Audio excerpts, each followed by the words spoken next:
అనంతగిరి కొండల్లో పుట్టిన మూసీ నదిని హైదరాబాద్ నగరంలో కలుషితమై ఫార్మా ఫ్యాక్టరీల నుంచి వెదజల్లే కాలుష్యం క్యాన్సర్ గా మాడి నల్లగొండ ప్రజల్ని, నా ఆడబిడ్డలు, నా చెల్లెళ్ళని కడుపులో బిడ్డ పడితే ఇవాళ బిడ్డలు కూడా బతికే పరిస్థితి లేదు. అందుకే ఇవాళ నువ్వు నడుం బిగించు, ఈ మూసీ ప్రక్షాళన చెయ్యి.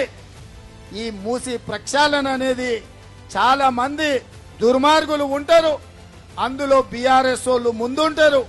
వాళ్ళకు దోసుకోవడమే తెలుసు తప్ప తెలంగాణ ప్రజలకు మేలు చేసేది తెలియదు. వాళ్ళు అడ్డుకుంటారు. నీకు ధైర్యం ఉంటే ఈ కార్యక్రమాన్ని చేపట్టమని చెప్పింది. ఈ మూసీ నది మనకు ఒక వరంగా ఉండాల్సింది ఇవాళ శాపంగా మారితే ఇవాళ దాన్ని పరిష్కరించుకోవాల్సిన బాధ్యత మన మీద లేదా? ఆలోచన చెయ్యండి మిత్రులారా. ఇవాళ ఒకడంటాడు మూసీ 1,50,000 కోట్లు టెండరు, 25,000 కోట్లు రేవంత్ రెడ్డి తిన్నాడని. ఓ దరిద్రుడా, 1,50,000 కోట్లతోని కాళేశ్వరం మీరు కట్టిండ్రు, కూలింది, 1,00,000 కోట్లు దిగమింగిండ్రు. నేనేమన్నా మీలాకటోనా, మీలాక దరిద్రపోనా అని నేను అడుగుతున్నా. ఈ రోజు నాకు జన్మ ధన్యమైంది. ఈ మూసీ పరివాహక ప్రాంతంలో మీ కష్టాలను తీర్చడానికి సంగం శివయ్యను ఈ రోజు దర్శించుకొని నేను సంకల్పం తీసుకున్నా. నా జన్మ ధన్యమైంది.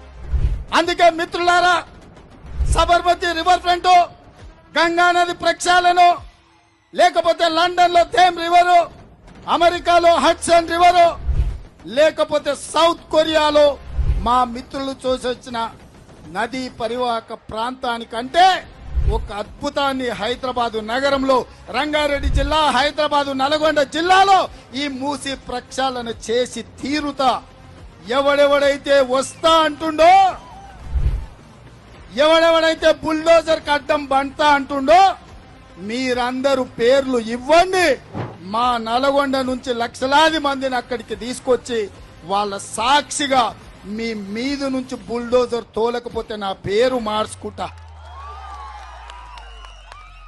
అందుకే ఇక్కడ ఉన్న మిత్రులకు నేను ఒక మాట చెప్పదలుచుకున్న. చివరగా ఈ రోజు మీరిచ్చిన సంకల్పం, మీరిచ్చిన బలం, మీరిచ్చిన మనోధైర్యం, మూసీ నది పునరుజ్జీవనం జరిగి తీరుతుంది, మూసీ ప్రక్షాళన ప్రభుత్వం చేపట్టి తీరుతుంది అని సంగం శివయ్య సాక్షిగా మీకు మాటిస్తున్నా.